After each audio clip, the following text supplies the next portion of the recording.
நான் வெங்கடராஜன் பற்றி விஷயங்களை அப்புறம் பேசுகிறேன். நேரங்கள் நமக்கு வரங்கள். அவர் மட்டைக்காடுக்கு போகிறதுனால ஒரு பெரிய எனக்கு ஒரு நல்ல பதவி வாங்கி தந்துட்டு இந்த மண்ணுக்கு வந்ததுனால நான் அவர் இருக்கும்போது 2 வார்த்தை பேசணும். மகாபாரதம் கிளைமாக்ஸ் கேட்டோம். கண்ணன் என்னென்ன அஸ்திரங்களையும் ஏவனான். கர்ணனை ஒன்றும் செய்ய முடியல. அந்த கர்ணனுக்கு இக்கட்டான நிலைமை. ஒரு கிளைமாக்ஸ் 2 நாளுக்கு வந்தாச்சு. இப்போ அர்ஜுனனுடைய வில்லு வேலை செய்யல. எந்த அஸ்திரமும் அவனை அசைக்க முடியல. இப்போ கண்ணன் தன்னுடைய ஒரு ஏமாற்று வித்தையை பயன்படுத்தி ஒரு அந்தணன் வேடத்தோடு கர்ணன் தப்பி நிற்கிறான். கர்ணன் இல்லை என்று சொல்ல மாட்டார், கர்ணத்தை கொடுத்து விடுவார். அப்போ அந்தணன் வேடத்துல போய் போர்க்களத்துல நிராயுதபாணியாக இருக்கும் கர்ணனிடம் போய் நின்று கேட்கிறார். அவர் சொல்றார், இந்த சுடுகாட்டுல என்னை யாரும் தேடி வர மாட்டாங்க. ஒரு வேதியை நீங்க வந்து என்கிட்ட கேட்கறீங்க, உங்களுக்கு என்ன வேணும்? உன்னோட புண்ணியத்தை எல்லாம் கொடுத்துருங்கிற. கொடுத்துட்டாங்க. இல்ல இல்ல கண்ணன் சொல்றார், புண்ணியத்தை இப்படி தரக்கூடாது, தண்ணி தெளிச்சு கொடுத்தா தான் அதை ஏத்துக்கிடுவேன் என்று கேட்கிறார். அங்க தண்ணி இல்லை. தன்னுடைய ரத்தத்தை குருதியை கொடையாக கொடுக்கிறார்.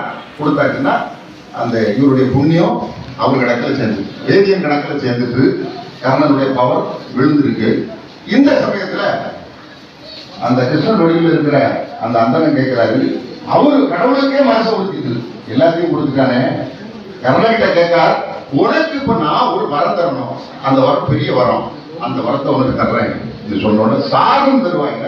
அந்த கர்ணன் கேட்கிறாரு, எத்தனை ஜென்மம் எனக்கு நீங்க கொடுத்தாலும் இல்லை என்று சொல்லாத வர வேண்டும், வள்ளல் தன்மை மாறாத மனம் வேண்டும் என்று கேட்கிறாரு. தந்தேன்னாரு. அதுக்கப்புறம் தான் அஸ்திரம் எடுத்து வீழ்த்துறாரு. கர்ணன் சாகிறார். ஆனா மிகப்பெரிய வரத்தை கொடுத்துட்டாரு. இல்லை என்று சொல்லாத ஒரு மனம் வேண்டும். அந்த மனத்துக்கு சொந்தக்காரர் தலவாய் சுந்தரம் அண்ணன் அவர்கள். அவர் ஒரு 24 மணி நேரம் அவருக்கு நான் முகஸ்துதி வச்சு நான் யாரையும் போட்டது கிடையாது. 24 ஹவர்ஸ் ஹாஸ்பிட்டல் மாதிரி 24 ஹவர்ஸ் ஆசீர்வாதம். நீங்க எப்போ வேணாலும் போகலாம். இருக்கிறத தருவார். இருக்கிறத நீங்க அவர் பெற்றுக்கொள்ளலாம். அப்புறம் வெங்கடராஜன் விஷயத்துக்கு நீங்க ஆர்வத்தோட இருந்தா நான் கடைசியில் பேசுறேன். அண்ணன் 4 வார்த்தை பேசுறேன். ஒன்றே ஒன்று சொல்லிக் கொடுக்குறேன். அந்த படம் பெரும் போராட்டத்தின் பிறகு இந்த படத்தை எடுக்கணும். அண்ணன் இளைய பிரச்சாரத்துக்கு அனுப்பினாரு. நான் தெரியாமல முயல்குடியிருப்பு போயிட்டேன். முயல்குடியிருப்புக்கு போய் இந்த தம்பியை பார்த்து அந்த காட்டுக்குள்ள இருக்க தோப்புக்குள்ள இருக்க வெங்கடராஜனை போய் பார்த்துட்டேன். அன்னையில இருந்து எனக்கு நல்லது நடக்கு, சின்ன சின்ன விபத்து நடக்குது. எனக்கு தான் தெரியும். வர்றதுக்கு முந்தின நாள் கூட ஒரு ஆக்சிடென்ட் ஆக பார்த்தேன். அப்ப எல்லாரும் சொன்னாங்க பெரிய வெற்றி அடையும், இந்த சோதனையை அவரு ஈர்த்திருக்காரு.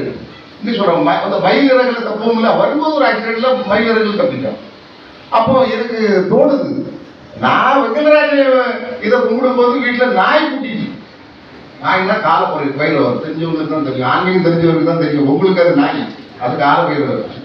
வீட்டுக்குள்ள நாய் லாக் பண்ணிடுச்சு. ஏன் வீட்டுல சொல்லவே இல்லை.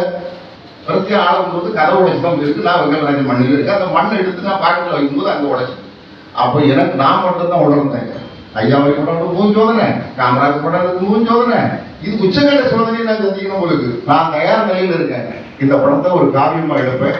அதை பத்தி கடைசியில் பேசுறேன். இப்போ அண்ணன் காலத்தில் தலாசுந்தரன் அவர்கள் பேசுவோம்.